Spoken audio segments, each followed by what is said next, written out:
بسم الله الرحمن الرحيم الحمد لله رب العالمين والصلاة والسلام على الحبيب المصطفى بالقاسم محمد اللهم صل على محمد وآل محمد اللهم صل على محمد وآل محمد اللهم صل على محمد وآل محمد وآله الطيبين الطاهرين وأصحابه المنتجبين ومن تبعه بإحسان إلى يوم الدين اللهم بحق محمد وآل محمد عليك صل على محمد وآل محمد وارزقنا ووالدينا وأزواجنا وأولادنا وذرياتنا من بعدنا حب محمد وآل محمد اللهم أحينا على ذلك وأمتنا على ذلك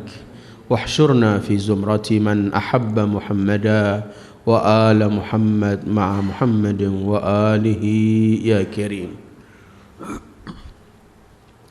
أعوذ بالله من الشيطان الرجيم يا أيها الذين آمنوا كلوا من طيبات ما رزقناكم واشكروا لله إن كنتم إياه تعبدون إنما حرم عليكم الميتة والدم ولحم الخنزير وما أهل به لغير الله فمن اضطر غير باغ ولا عاد فلا إثم عليه إن الله غفور رحيم إن الذين يكتمون ما أنزل الله من الكتاب ويشترون به ثمنا قليلا أولئك ما يأكلون في بطونهم إلا النار ولا يكلمهم الله يوم القيامة ولا يزكيهم ولهم عذاب أليم أولئك الذين اشتروا الضلالة بالهدى والعذاب بالمغفرة فما أصبرهم على النار ذلك بأن الله نزل الكتاب بالحق وإن الذين اختلفوا في الكتاب لفي شقاق بعيد صدق الله العلي العظيم أيها الإخوة السلام عليكم ورحمة الله وبركاته. Kita mulai terlebih dahulu dengan selawat seperti biasanya. Allahumma salli ala nuril anwar wa sirril asrar wa tiryaqil aghyar miftahi babil yasar Sayyidina Muhammadin al-Mukhtar wa alihi al-athhar wa ashabihi al-akhyar adada ni'amillahi wa ifdalih. Malam ini kita masih bersama surat Al-Baqarah. Kajian kita malam ini kita mulai dari 172 sampai insyaallah 176. Pada pertemuan yang lalu kita bicarakan berkaitan bagaimana Allah menyerukan kepada seluruh umat manusia agar mereka memakan, menikmati dan makan apa yang Allah keluarkan dari bumi yang halal dan thayyib, yang dihalalkan oleh Allah dan kemudian thayyib, lezat dan tidak memiliki bahaya di balik kelezatan tersebut. Kita telah bicarakan apa halal dan apa thayyib tersebut. Tetapi malam ini kita akan masuk seruan Allah yang hampir sama, tetapi seruannya bukan untuk seluruh umat manusia, tetapi untuk kaum mukminin khususnya. Kalau ayat yang kita baca pada 168, ya ayyuhan nasu kulu mimma fil ardi halalan thayyiba. Kemudian wala tattabi'u khutuwatis syaitan. Ayat malam ini yang akan kita kaji 172, ya ayyuhalladzina amanu kulu min thayyibati ma razaqnakum washkuru lillah in kuntum iyyahu ta'budun. Apabila khitab seruhan untuk seluruh umat manusia, karena siapapun mereka manusia itu, mereka adalah hamba-hamba Allah, maka Allah menyeru mereka agar mereka juga menikmati semua isi bumi, semua yang dikeluarkan oleh hasil bumi. Yang penting mereka memilih yang halal dan baik. Tetapi apabila kemudian seruan untuk khusus kaum mukminin, yaitu ya ayyuhalladzina amanu, pertama ini Allah ingin memberikan keutamaan tersendiri bagi kaum mukminin. Setelah disebut secara umum, disebut khusus untuk kaum mukminin untuk mengangkat kedudukan mereka. Seperti kadang-kadang Allah menyebutkan malaikat mutlak, tapi kemudian disebutkan Jibril, Mikail sebagai disebut ulang tersendiri sebagai ta'ziman wa tashrifan lahum, penghormatan terhadap mereka. Semacam itu juga setelah Allah menyeru untuk seluruh manusia, Allah seru ulang untuk khusus untuk kaum mukminin untuk memuliakan mereka dan membedakan antara mereka dengan manusia-manusia yang tidak beriman kepada Allah Azza wa Jalla. Kedua, memiliki rahasia tersendiri bahwa sebenarnya yang Allah inginkan untuk menikmati semua kenikmatan Allah di bumi ini, yang Allah khususkan sebenarnya adalah yang paling layak untuk menikmati adalah mereka, orang-orang yang beriman, bukan selain mereka.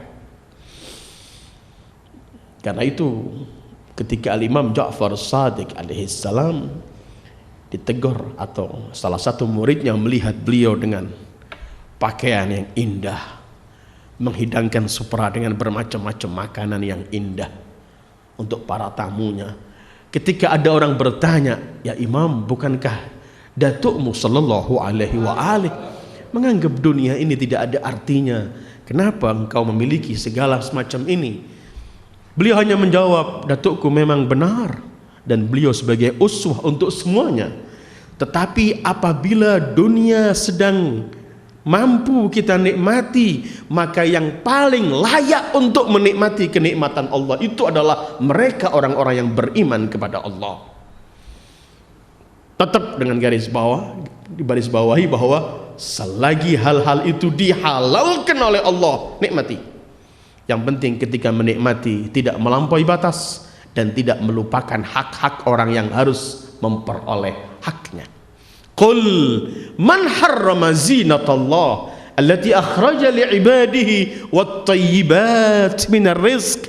Katakan, siapa yang mengharamkan hiasan kenikmatan-kenikmatan Allah dan makanan-makanan yang baik dan semua yang serba indah. Pertama Allah sebutkan kaum mukminin secara khusus setelah sebelumnya menyebutkan orang seluruh umat manusia untuk menghormati mereka kaum mukminin dan membedakan antara mereka dengan lainnya. Kedua, yang paling layak untuk menikmati makanan-makanan yang halal dan thayyib dan semua kenikmatan Allah adalah pasti kaum mukminin sebelum lainnya. Bahkan Allah sebutkan dalam surat Al-A'raf ayat 32,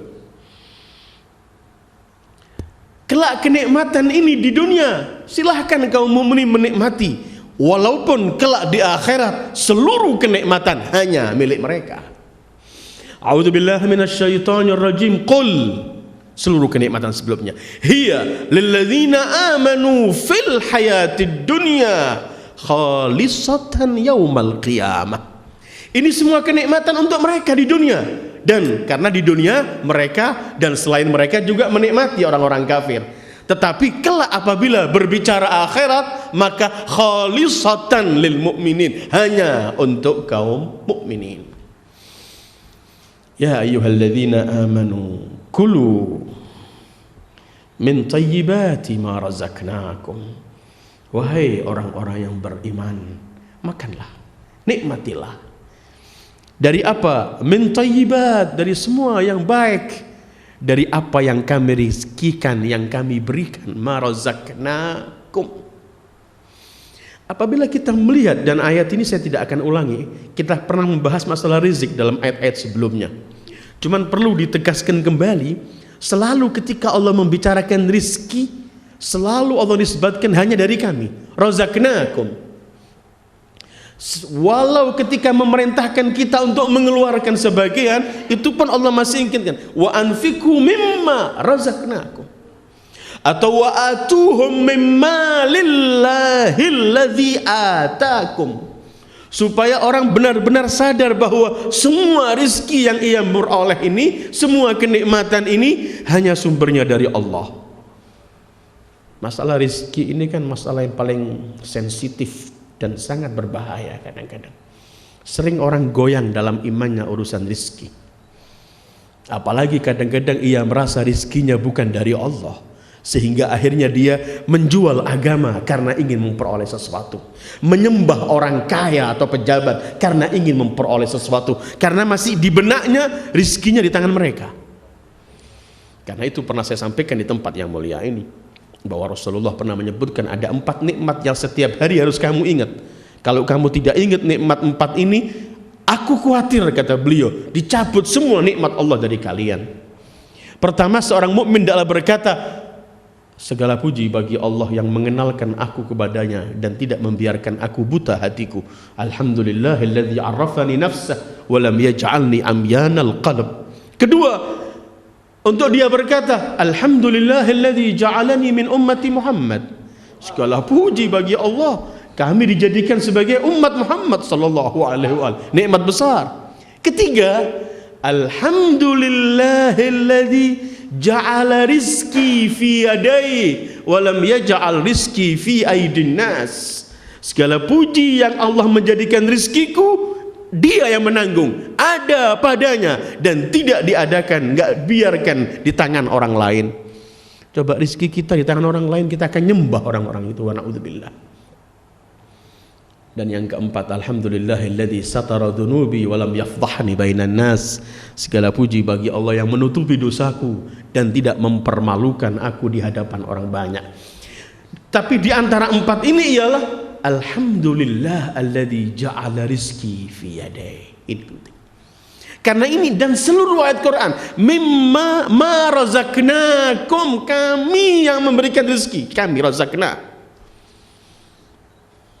Karena itu Allah pernah bersumpah, wa fis sama'i rizqukum wa ma tu'adun. Rizki kalian ada semua, yang ngatur Allah.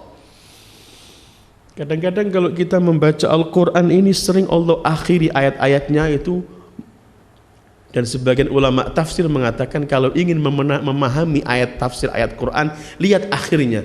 Baik itu ketika Allah menyebut sifat-sifatnya, Ghafurun Rahim, Azizun Hakim dan lainnya, atau menyebut yang lain.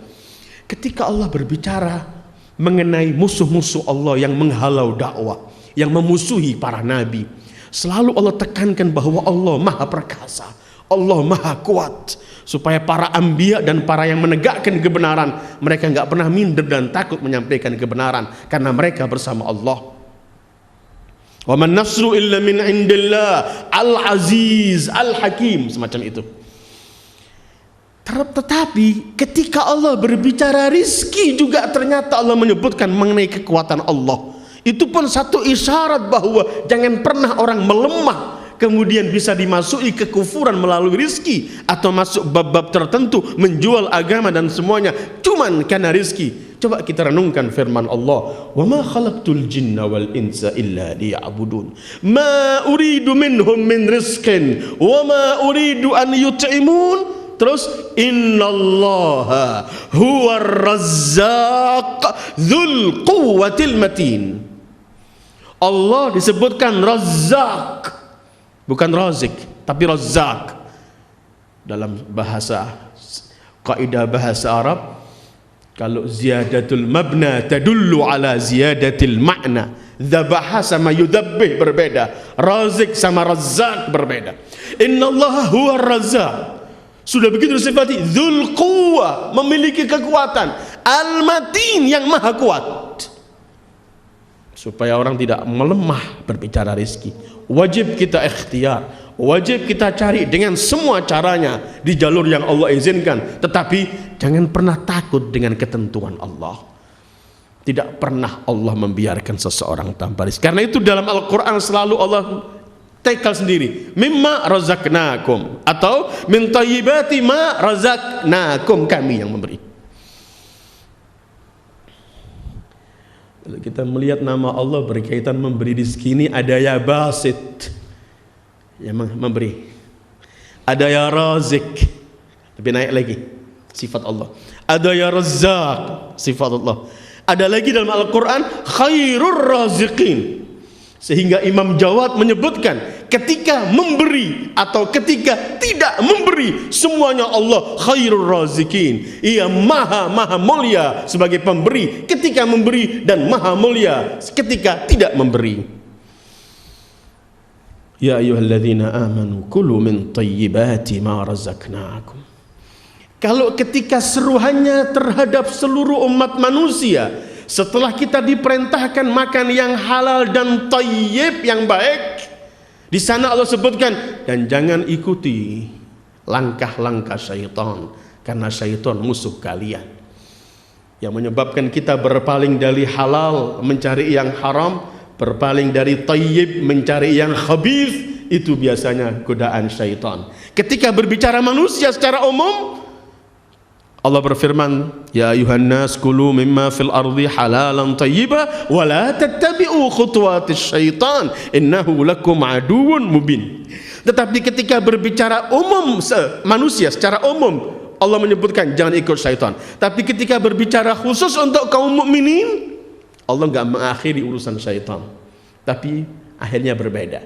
Ya ayyuhalladzina amanu kulu min thayyibati ma razaqnakum, langsung washkuru lillahi in kuntum iyyahu ta'budun. Ketika khitabnya dan seruhannya untuk kaum mukminin, nikmati, makan semua rezeki yang Allah keluarkan untuk kalian yang baik, dan washkuru lillah, bersyukurlah kepada Allah, untuk Allah. Kalau memang in kuntum, kalau memang kalian iyyahu, hanya kepadanya, ta'budun. Sementara manusia ini urusan rizki banyak menyembah orang lain. Yang pernah sering saya ulangi hadits qudsi Allah, ketika Allah berfirman, Ibnu Adam khalaqtuka fata'bud ghairi, a'taituka fatashkur ghairi. Aku yang menciptakan engkau, engkau menyembah selainku. Aku yang memberi rizki kepadamu, tapi kamu berterima kasih pada orang lain. Coba kita renungkan kehidupan kita. Sering kita bukan cuma terima kasih kepada orang yang berbuat baik pada kita, dan kita melupakan terima kasih kepada Allah, sumber semua kebaikan. Walaupun tetap Rasul bersabda, man lam yashkurin nas lam yashkurillah, tetap kita berterima kasih sama orang. Tapi coba kadang-kadang kita lihat kehidupan umat manusia, lebih banyak bersyukur kepada sesama hamba Allah. Bukan cuma itu, berani mengorbankan ketentuan Allah karena takut pembeli, atau karena takut orang ini nggak memberikan sesuatu kepadanya. Bukan cuman nggak syukur, bukan cuman tidak mensyukuri, tetapi sudah malah menjauhkan dan melupakan Allah. Ini kan di tengah-tengah kita ini ada ungkapan yang paling keliru menurut saya, wallahu alam. Sangat biadab ungkapan itu di hadapan Allah. Ada manusia yang tanpa sadar kadang-kadang berkata, mencari yang haram sulit, apalagi yang halal. Ungkapan ini berbahaya. Artinya dia ingin menantang Allah, kalau aku ikut engkau, ketentuanmu ya Allah, syariatmu, gak makan. Cari yang haram saja sulit. Ini keliru besar. Ini kadang-kadang tahsabunahu hayyinan wa huwa indallahi azim. Kadang-kadang dianggap biasa, sepele, tapi besar nilainya di sisi Allah, wa na'udzubillah. Karena itu setelah Allah menyerukan makanlah yang baik, kemudian washkur, berterima kasihlah kepada Allah. Terima kasih kepada Allah itu bisa dengan hati, dengan meyakini, menyadari bahwa semua ini dari Allah. Bisa dengan lisan, untuk kita memuji Allah dengan ungkapan Alhamdulillah Rabbil Alamin. Bisa dengan praktek amalan. Artinya kita gunakan nikmat-nikmat ini di jalur yang disenangi oleh Allah. Karena syukur itu nggak cukup dengan lisan, tetapi juga dengan arkan, dengan jawarih, dengan anggota badan kita. Karena itu Allah berfirman dalam surat Saba, A'udzubillahi minasyaitonirrajim, i'malu ala Dawud syukra wa qalilun min ibadiyas syakur. Apa artinya i'malu syukra? Berbuat dalam rangka bersyukur. Artinya kita gunakan nikmat-nikmat Allah ini untuk kita melakukan hal-hal yang diridhai oleh Allah dan tidak bertentangan. Jadi setelah Allah menghalalkan, menyilahkan kita untuk menikmati, ya pantas kita bersyukur. Bersyukur karena Allah yang menciptakan semua rizki dan kenikmatan-kenikmatan itu. Bersyukur karena Allah mengizinkan kita untuk kita nikmati semua itu. Bersyukur karena kadang-kadang Allah mempermudah untuk kita memperoleh itu. Dipermudah, nggak ada yang sulit. Karena dan keyakinan bahwa semua itu kan dari Allah. Kalau Allah berhak mengatakan jangan, ya kita nggak bisa menikmati. Tapi Allah menciptakan kemudian nikmati, makan semuanya. Yang dihalalkan lebih banyak jauh daripada yang diharamkan. Nikmati, insyaallah, nikmati, thayyibat, nikmati.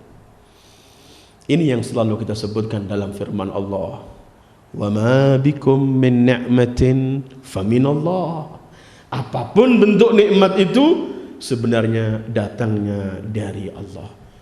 Saya tidak ulangi masalah syukur. Kita punya satu CD khusus arti syukur dalam Al-Quran, bisa dirujuk. Tetapi memang syukur ini adalah merupakan kedudukan yang tinggi. Manusia apabila sampai pada derajat syukur, mensyukuri, maka itu kedudukan yang paling tinggi. Ini yang disebut oleh Allah, sangat sedikit hamba-hambaku yang syukur. Wa qalilun min ibadiyas syakur. Ini tingkatan ibadah yang tanpa ada berhentinya. Sehingga ketika Rasulullah ditegur oleh salah satu istrinya, kenapa kamu nangis bangun malam, kakimu bengkak semuanya, padahal engkau enggak punya dosa, semuanya telah. Jawaban beliau, afala akunu abdan syakura. Aku ingin menjadi seorang hamba yang bersyukur. Dan kenapa kita disuruh syukur? Apakah Allah akan memperoleh sesuatu dari kita kalau kita bersyukur? Tidak. Coba perhatikan nikmat Allah dan rahmat Allah. Ketika kita diberi seluruh anugerah, Allah katakan bersyukurlah, bersyukur. Kalau kita tanya untuk apa saya bersyukur ya Allah, jawabannya simpel, karena aku ingin nambahi semua nikmat itu. Jadi ketika kita disuruh syukur itu artinya kita disuruh siap-siap untuk menerima tambahan. Wa ita'adzana rabbukum la in syakartum la azidannakum. Wala in kafartum minna adzabi lasyadid. Jadi Allah telah menentukan dengan seruannya, ta'adzana rabbukum. Apa seruannya? Kalau kamu syukur, aku tambah. Dalam beberapa riwayat disebutkan mengenai surga itu, nanti kaum mukminin ketika mendapat surga dengan semua istananya, kemudian oleh Allah tunjukkan lagi, lihat hambaku, lihat di belakang istanamu ini, dibuka lagi, ternyata ada lagi istana yang lebih baik. Ketika seorang hamba, ini ceritanya riwayat, ketika dia melihat mengatakan alhamdulillah, ketika ia mengatakan alhamdulillah, kata Allah buka lagi di belakangnya, dan setiap dia mengatakan alhamdulillah walaupun di sana masih ditambah oleh Allah. Memang telah tentukan siapa yang bersyukur pasti ditambah oleh Allah. Dan syukur ini ada bermacam-macam. Ada syukur cuma dalam hati, dalam arti kita meyakini semua kenikmatan ini dari Allah. Asyukru al-qalbi. Qala al-Imam Shadiq alaihi salam dalam berkaitan menerangkan mengenai syukur di hati, beliau mengatakan, wa man an'ama Allah alaihi bi ni'matin fa'arafaha biqalbihi faqad adda syukraha. Siapa yang Allah berikan kepadanya satu nikmat, kemudian ia meyakini bahwa ini dari Allah, maka dia telah menunaikan syukurnya, karena pengertian dia di hati, belum mengucapkan lisan. Kedua, ada asyukur bittaqwa wa tarkil muharramat. Bentuk syukur itu ialah dengan penuh ketakwaan dan meninggalkan yang diharamkan oleh Allah. Al-Imam Shadiq dalam hal ini juga beliau pernah berkata begini, syukrun ni'mah istinabul maharim. Mensyukuri nikmat itu ialah menjauhi yang diharamkan oleh Allah. Karena itu dalam Ali Imran 123 ketika Allah sampai membicarakan masalah takwa, Allah akhiri begini ayat ini. Fattaqullaha la'allakum tashkurun. Kalau puncaknya ibadah ini agar kita bertakwa. Kan begitu, ya ayyuhan nasu ubudu rabbakumul ladzi khalaqakum walladzina min qablikum la'allakum tattaqun. Puncak ibadah dibalik ketakwaan. Atau ketika kita bicara masalah puasa, kutiba alaikumusiyam kama kutiba alal ladzina min qablikum la'allakum tattaqun. Ternyata dibalik takwa ini ada lagi wattaqullaha la'allakum tashkurun. Ibadah besar syukur. Walaupun nanti dibalik syukur, dibalik takwa semuanya yang lebih populer ayatnya ada beberapa ayat dalam Baqarah, dalam Ali Imran ada 2 ayat 130 dan 200, dalam Maidah dan semuanya fattaqullaha la'allakum tuflihun. Bertakwalah agar kalian beruntung. Dan orang yang syukur itu orang yang sangat beruntung. Ya ayyuhalladzina amanu kulu min thayyibati ma razaqnakum washkuru lillahi in kuntum iyyahu ta'budun. Kenapa Allah akhiri semacam ini? Kalau memang kalian benar-benar hanya menyembah Allah. Kalau kita cuman iyyahu. Ini iyyahu seperti kalau kita sholat iyyaka na'bud. Berbeda dengan na'buduka. Kalau na'buduka kami menyembah engkau ya Allah, mungkin masih juga menyembah Allah, dan waktu menyembah Allah juga menyembah selain Allah. Tetapi iyyaka na'bud artinya hanya kepadamu kami menyembah. Ini juga bersyukurlah kepada Allah kalau benar-benar hanya kepadanya kalian beribadah. Jadi orang yang enggak mensyukuri Allah berarti dia masih belum menyembah Allah khusus. Karena dia masih menyembah juga pada selain Allah. Jadi kalau kita ingin tahu hamba Allah yang sebenarnya, yang menyembah Allah yang sebenarnya dan tidak menyembah kecuali Allah, pasti mereka orang-orang yang bersyukur. Ini yang disebut oleh Sayyidul Wujud sallallahu alaihi wa alihi, afala akunu abdan syakura.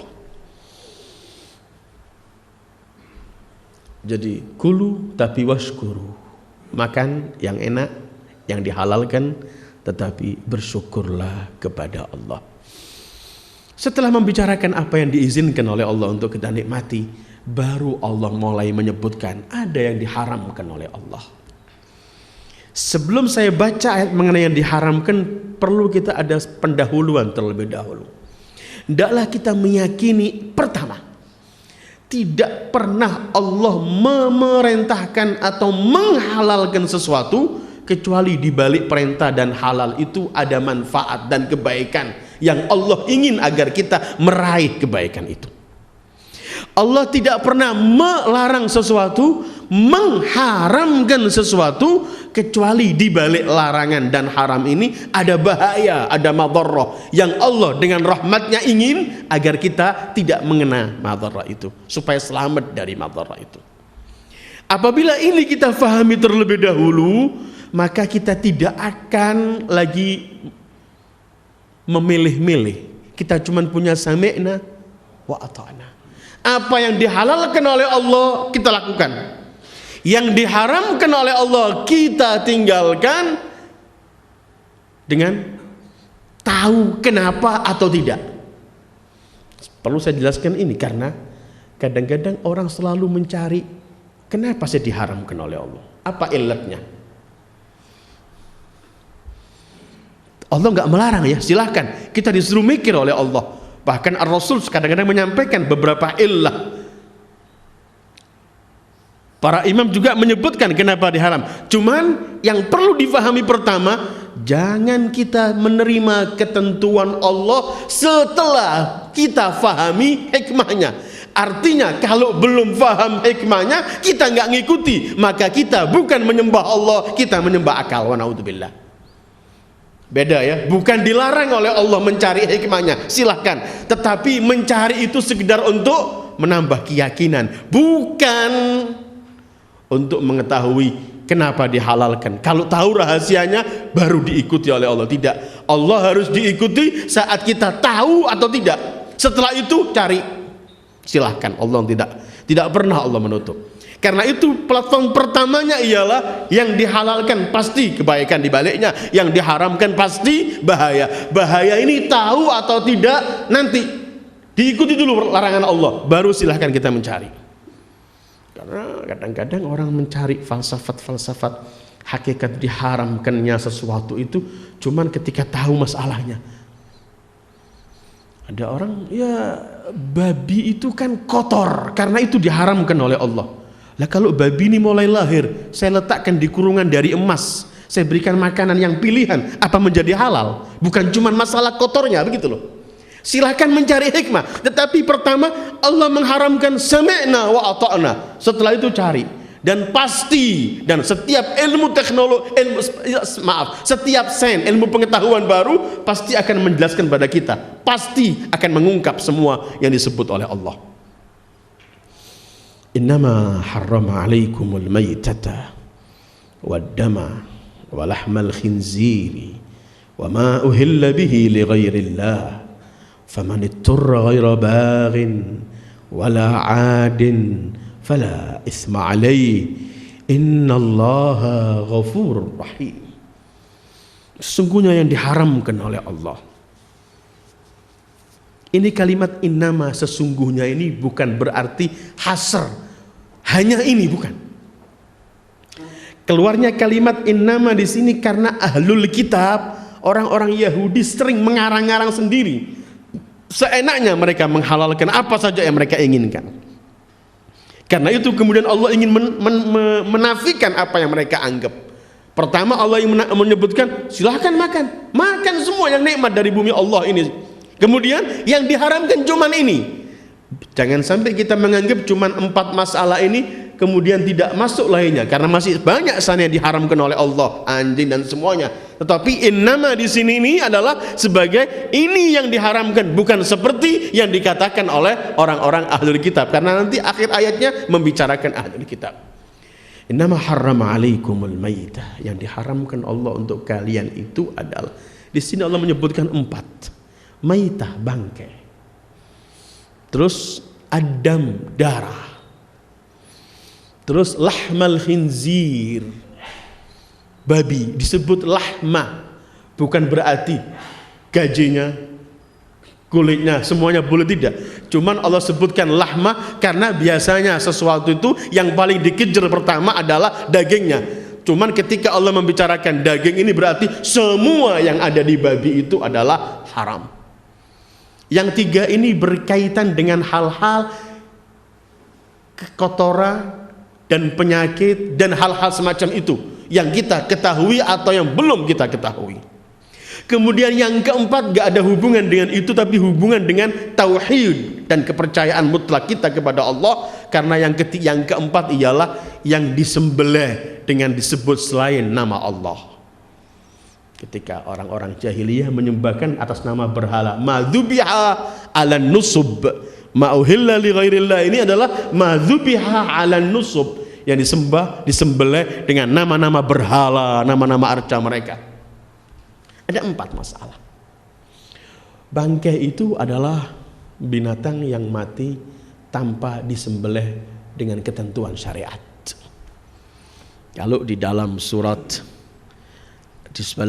Maidah kan pernah Allah sebutkan berkaitan dengan macam-macamnya bangkai itu, yaitu dalam surat Maidah ayat 3 ketika Allah berfirman, a'udzubillahi minasyaitonir rajim, hurrimat alaikumul maitatu waddamu wa lahmul khinzir wa ma uhilla li ghairillahi bih wal munkhaniqatu, binatang yang mati dicekek, wal mauqudhatu, binatang yang mati dipukul dengan benda yang tajam, yang keras, entah batu, entah besi, entah kayu, wal mutaraddiyatu, binatang yang dari gunung dari atas jatuh ke bawah sampai mati, wan natihatu, binatang yang saling kelahi, antara natihah, tumbuk-tumbuk antara Jawa, saling kelahi kemudian mati. Ini semua bentuk-bentuk bangkai yang diharamkan oleh Allah. Semua bangkai diharamkan. Nanti sedikit saya akan baca riwayat dari Imam Ja'far Shadiq ketika beliau membicarakan sebagian illah atau hikmahnya diharamkan hal-hal semacam ini. Kemudian darah. Kalau dalam surat Al-An'am Allah sebutkan darah 145, daman masfuha, darah yang mengalir. Bangkai, darah, dan babi. 3 ini diharamkan oleh Allah makanan. Mutlak, semua haram. Dan saya tidak akan bahas masalah hukum fikihnya karena kajian kita kaji tafsir, baca hukum fikih, hukum yang lain. Dan saya juga tidak akan membahas masalah hikmahnya kenapa diharamkan. Tapi saya minta juga para ikhwan membaca buku-buku dan apa komentar-komentar para dokter-dokter sekarang ini mengenai bangkai, darah, dan mengenai lahmal khinzir. Wa ma uhilla li ghairillahi bih. Dan apa saja yang disembelih, uhilla itu diteriakkan nama. Kan asal arti ahalla itu teriak menyebut. Sekarang itu halala artinya dia teriak la ilaha illallah.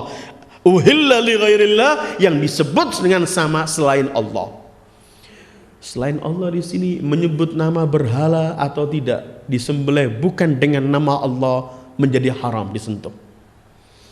Karena tidak layak kita sebagai manusia yang diizinkan oleh Allah untuk menikmati sebagian makhluknya dan binatang-binatang, kambing dan semua ternak ini termasuk makhluk Allah. Kalau kita ingin menikmati yang telah diizinkan oleh pemiliknya, hendaklah kita ketika ingin menyembelih untuk menikmati kita izin dengan menyebut nama pemiliknya yaitu Allah. Karena itu yang enggak menyebut nama Allah hukumnya menjadi haram. Ini tidak ada hubungan dengan orang akikah. Ketika akikah dia menyebutkan takbir bismillah kemudian menyebutkan nama ini untuk ini, bukan itu. Karena itu disebutkan hal yang biasa. Tapi yang dimaksud itu disembelih dengan nama berhala atau dengan nama selain Allah. Wa ma uhilla li ghairillahi bih. Ayat semacam ini Allah sebutkan di 4 dalam Al-Quran. Karena Allah tekan seakan-akan masalah 4 hal ini Allah sebutkan di 4 ayat, 4 surat dalam Al-Quran. Yang 2 dalam surat Makkiyah, artinya semenjak di Mekah sudah diharamkan oleh Allah. Dan yang 2 waktu di Madinah. Ayat-ayat ini disebutkan dalam Makkiyahnya Al-An'am 145 dan An-Nahl 115. Masih di Mekah. Selama periode Mekah. Kemudian di Madinah 2 ayat, yaitu ayat dalam surat Baqarah yang kita baca sekarang ini 173 dan surat Al-Maidah ayat 3. 4 ayat ini kita akan menemukan sesuatu yang aneh dalam bahasa Al-Quran. Biasanya Allah kalau membicarakan hukum itu membicarakan mengenai Allah maha bijaksana, maha perkasa. Tetapi membicarakan 4 masalah ini dan ketika Allah mengizinkan orang-orang tertentu yang dalam keadaan darurat memakan hal-hal yang diharamkan ini, yang aneh dalam 4 ayat dalam 4 surat ini, baik dalam Baqarah, Al-Maidah, Al-An'am atau An-Nahl, semua Allah akhiri dengan Ghafurun Rahim. Nanti kita akan berhenti. Kenapa? Biasanya azizun hakim, wasariqu wasariqatu faqta'u aydiyahuma jazaa'an bima nakala, Allah azizun hakim dan semuanya. Tetapi di sini Ghafurun Rahim, yang dalam surat Al-Baqarah kita tahu Ghafurun Rahim. Dalam Al-Maidah fa innallaha Ghafurun Rahim. Dalam Al-An'am fa inna rabbaka Ghafurun Rahim. Dalam An-Nahl 115 fa innallaha Ghafurun Rahim. Nanti pada akhir ayat kita bahas ini. Tetapi Allah masih beri peluangnya. Allah ini kan yang paling tahu manusia. Karena itu undang-undang yang Allah ciptakan yang paling layak untuk manusia. Karena itu orang kalau ingin hidupnya genah, hendaklah mengikuti penciptanya. Kalau Anda beli mobil, konstruksi mobil telah diatur oleh pabriknya dengan solar. Jangan Anda berkata, saya kasih bensin, saya kaya, saya kasih minyak wangi yang paling mahal. rusak semua ini. Karena menyimpang dari ketentuan yang menciptakan. Maha suci Allah untuk contoh. Ketika Allah yang menciptakan kita, maka tidak akan ada yang akan membahagiakan kita sebagai manusia ciptaan Allah kecuali kalau kita cuma sami'na wa ata'na dengan undang-undang dan ketentuan Allah. Keluar dari ini pasti kita akan zigzag dan berbahaya. Ketika Allah mengharamkan 4 masalah ini, tetapi Allah masih memberikan peluang bagi orang yang dalam keadaan darurat, tidak lagi mampu meneruskan kehidupannya kecuali harus mengambil sedikit dari yang diharamkan ini. Di situ Allah berfirman begini, famanitturra, siapa yang terpaksa, ghaira baghin. Baghin artinya tidak lagi talib, tidak lagi menyenangi. Mumpung dihalalkan, ayo, tidak. Jadi ghaira baghin, tidak menikmati kelezatan, mencari kelezatan itu. Karena barin juga diartikan talib. Karena itu Rasulullah pernah menyebutkan bughatul ilmi, artinya tullabul ilm. Wala adin, dan tidak melampaui batas. Ghaira barin wala adin. Jadi memang dia sekedar untuk menyambung hidupnya, supaya kalau dia tidak mendapatkan ini dia berbahaya. Jadi al-baghi huwa talib, artinya murad talibul ladzah, yang mencari bumbung dihalalkan oleh Allah. Atau ghaira adin wal adi, artinya yang melampaui batas. Semestinya dia cukup untuk makan 10, dia ngambil 30, 50, melampaui batas. Kalau tadi lagi mumpung dihalalkan oleh Allah, menikmati. Orang yang mempunyai 2 syarat ini diizinkan oleh Allah untuk makan bangkai, makan darah, makan dagingnya babi. Tetapi syaratnya dia tidak sedang mencari kenikmatannya atau kemudian melampaui batas. Orang berlayar, musafir, bekalnya habis di tengah hutan, tidak menemukan kecuali babi. Dia diizinkan oleh Allah cuman untuk makan sekedarnya dalam rangka mencari lagi makanan, mungkin di sana dia dapat. Satu contoh begitu. Atau sudah tidak ada lagi kecuali bangkai. Kalau dia nggak makan sangat-sangat berbahaya. Diizinkan oleh Allah dengan waktu yang sangat. Ini pendapat para mufassirin begini pertama. Kedua, karena bari itu artinya zalim. Adi itu melampaui batas. Maka ada riwayat-riwayat bahwa orang yang musafir, ketika musafir melaksanakan maksiat,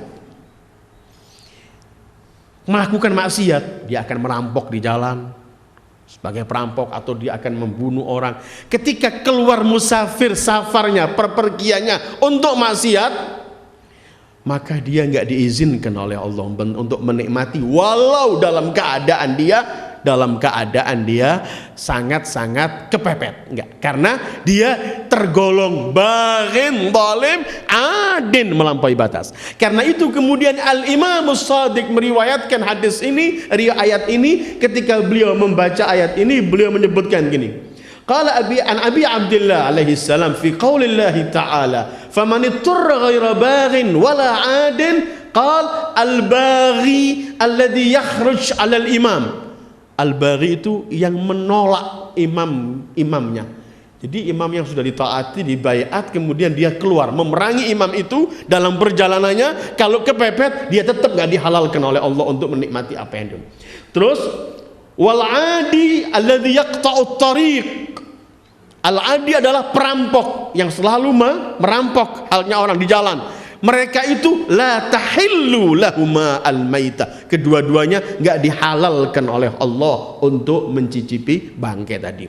Sekali lagi ini riwayat dari Al-Imam Ja'far Shadiq, tapi saya enggak berbicara masalah fikih karena riwayat itu bisa juga memiliki arti lain. Kita enggak berbicara fikih, cuman bahwa barin wala adin memiliki 2 arti. Arti yang pertama, menurut segi lughah memang populer sekali bahwa barin tidak menikmati yang mumpung halal, adin melampaui batas, yang secukupnya dia makan 3-4 sendok, dia malah makan lebih dari itu. Yang kedua, arti kedua, baghin adalah orang yang menolak imamnya atau adin, dan adin artinya orang perampok yang tidak dihalalkan oleh Allah untuk makan.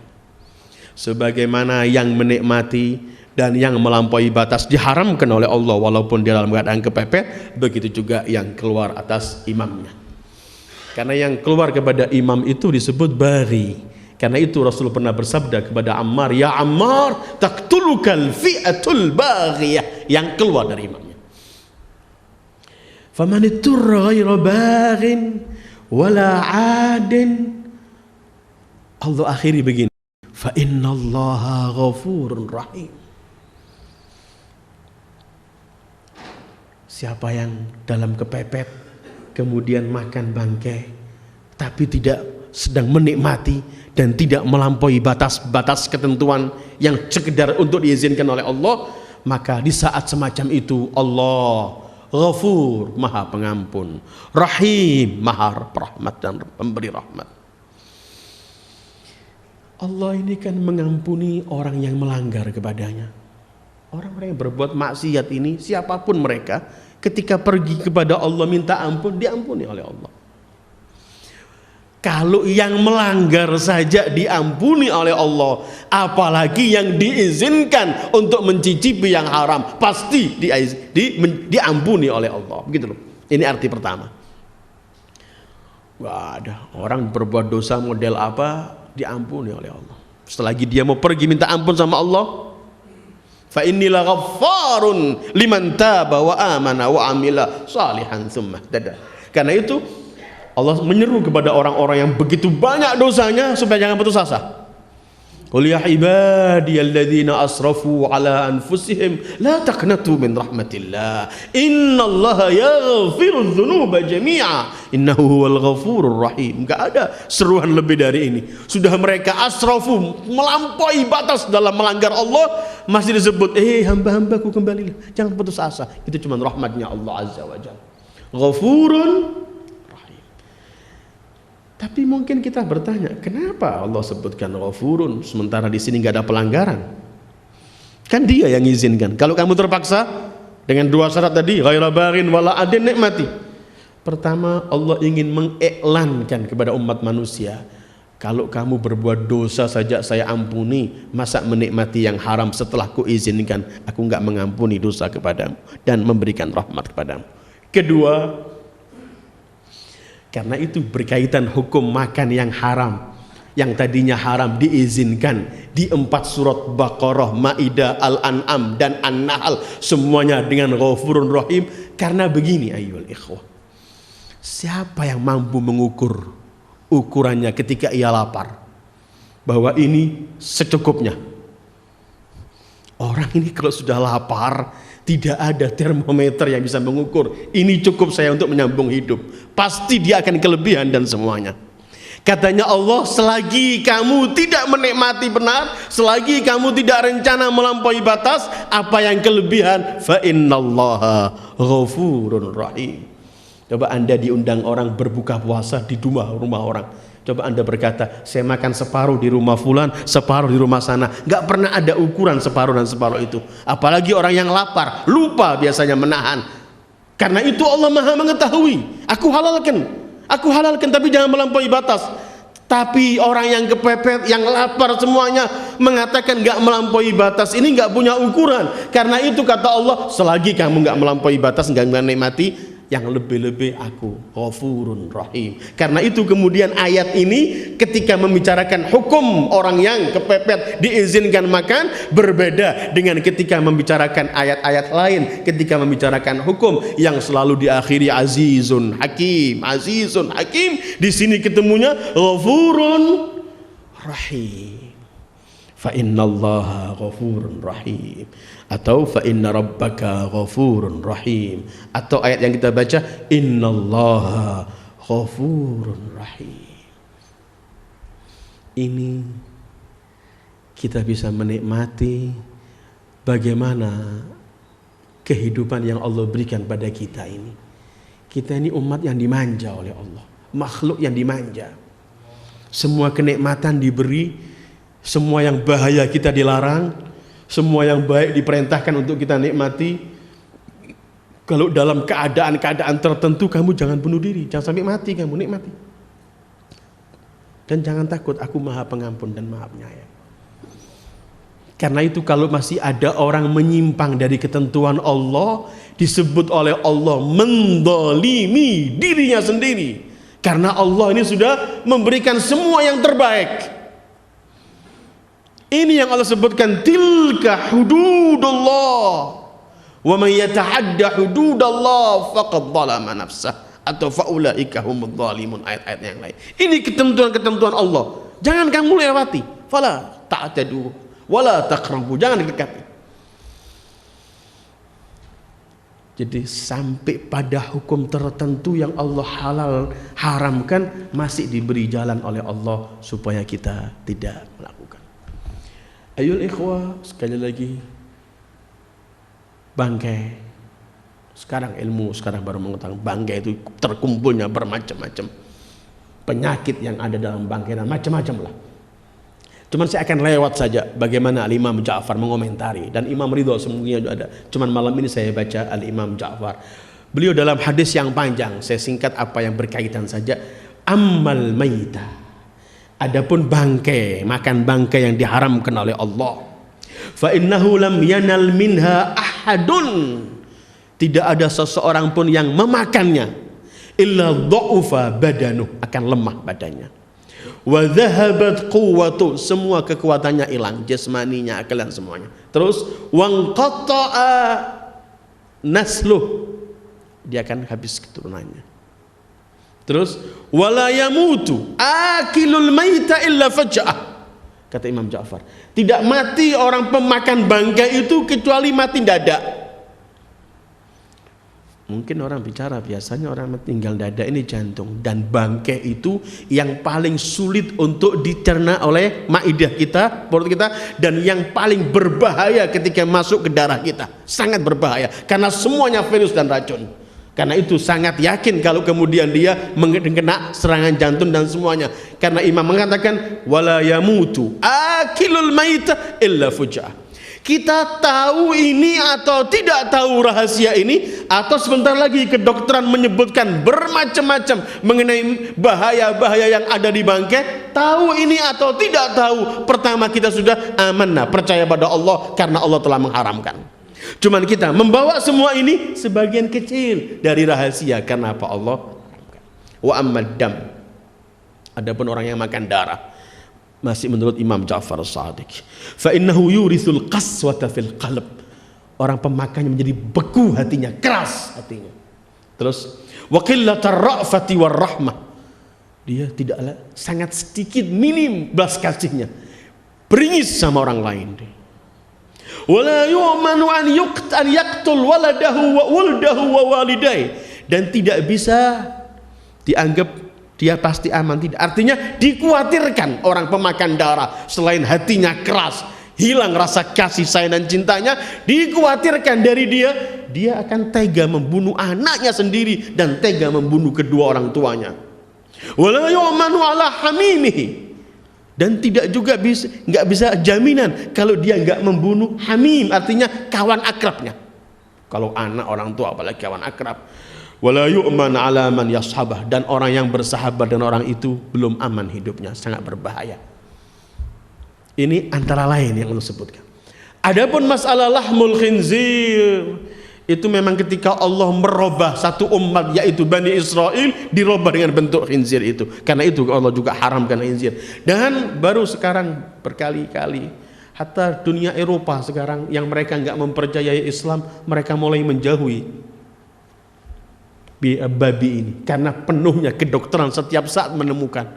Katanya setiap kilo daging babi itu ada 400.000 atau 400 juta set yang paling berbahaya dalam kedokteran. Dan banyak hal. Sekali lagi, ini kita ketahui atau tidak kita ketahui, tetap kita amanna billah, sami'na wa ata'na. Cuman ini supaya kita yakin bahwa ini khamr, ini lahmul khinzir, ini maitah bangkai, ini darah dan semacam itu, semua yang diharamkan oleh Allah, arak dan semuanya, pasti di baliknya ada bahaya yang karena rahmatnya Allah mengharamkan supaya kita gak tersentuh oleh bahaya itu.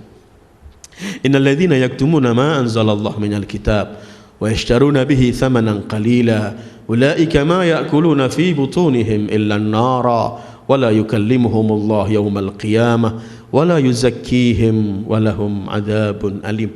Masih tinggal 3 ayat semestinya. Cuman saya lihat waktunya sudah enggak cukup. 3 ayat ini kita akan teruskan minggu yang akan datang insyaallah. Walaupun sebenarnya ada hubungan dengan masalah pengharaman semua ini. Karena memang orang-orang Yahudi yang menutupi semua ini. Tapi insyaallah minggu depan kita akan teruskan ayat ini. Wassallallahu ala khairi khalqi Muhammad wa alihi ajma'in. Wassalamualaikum warahmatullahi wabarakatuh.